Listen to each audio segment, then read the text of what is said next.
শুভ শারদিয়া সকলকে। তো দিনটা ছিল সপ্তমী, তো পা তো একদমই ব্যথা হয়ে গিয়েছিল, তাই আর দূরে কোথাও যাওয়ার প্ল্যান করিনি। আর মা বাবা ভাইয়ের সাথে তো একদিন বেরোতেই হতো, তো বললাম যে চলো আমরা লোকালে যে ঠাকুরগুলো আছে সেগুলোই দেখে আসি। তো এটা ছিল আমাদের পাড়ার প্রথম ঠাকুর, আর এইটা হচ্ছে পাড়ার সেকেন্ড ঠাকুর। তো পাড়া থেকে দুটো ঠাকুর দেখে, আর আজকে যেহেতু মা বাবার দিন, তাই ওদের মন মতো অনেক অনেক ছবি তুলে দিয়েছি। মোটামুটি ওদেরই ফটোশ্যুট করে যাচ্ছিলাম। সেখান থেকে আমরা চলে গিয়েছিলাম আরেকটা ক্লাবে। এটা হচ্ছে বিদ্রোহ স্পোর্টিং ক্লাব। একটা সময় জানো তো, যখন আমরা স্কুলে পড়তাম তখন এই ক্লাবে ঠাকুর দেখার জন্য পাস অ্যারেঞ্জ করতো বাবা, অনেক অনেক লাইন পড়তো। মানে তখন এই ঠাকুরগুলো দেখতে যাবো মানে খুব বিশাল ব্যাপার। এখন তো যদিও এতটা লাইন হয় না, এখানে আমরা যাইও না, কলকাতায় সবাই যায় এখন, তো এখানে জেনারেলি ফাঁকাই থাকে। আর এটা ছিল শক্তি সঙ্গের ঠাকুর, যেখানে ছিল পুতুল নাচের ইতিকথা। ভীষণ সুন্দর লাগছিল, পুতুল নাচ নেচে যাচ্ছিল।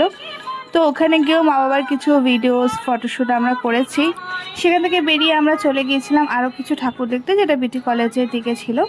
তো ওইখানে ঠাকুর দেখতে গিয়ে মাইকে বলছিলাম আমার একটু ভিডিও শ্যুট করে দে। আর দেখো এখানে থিমটা ছিল একটা রাজবাড়ি, মানে বনেদি বাড়ি, যেটা ভীষণ সুন্দর লাগছিল। মানে প্যান্ডেলটা খুবই সুন্দর হয়েছে, মানে ছবি তুলে মনে হচ্ছিল যে এটা সত্যি সত্যি কোনো বনেদি বাড়ি। তো এখানে ঠাকুরের প্রতিমাটাও ভীষণ সুন্দর ছিল। তো এখানে গিয়েও মোটামুটি একটা ফটো সেশন করে নিয়েছি, ভিডিও সেশন করে নিয়েছি। তারপর বাবা একটু অসুস্থ থাকার জন্য প্রত্যেকটা প্যান্ডেলে গিয়ে মোটামুটি বসছিল। তো আমি বলছিলাম তোমাদের কলকাতায় নিয়ে গিয়ে ঠাকুর দেখাতে হবে, ওখানে কিন্তু একদমই বসার সুযোগ পাবে না। আর এখানে গিয়ে তো বসে বসে অ্যাকচুয়ালি একটা নতুন কাপেল এসেছিলো বাচ্চা।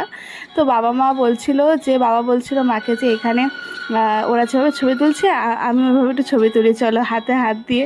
তো যাই হোক, সেখানে কুরকুরে বাজানো হচ্ছিলো, ওখান থেকে আরেকটা ঠাকুর দেখে চলে গেছিলাম মিয়া।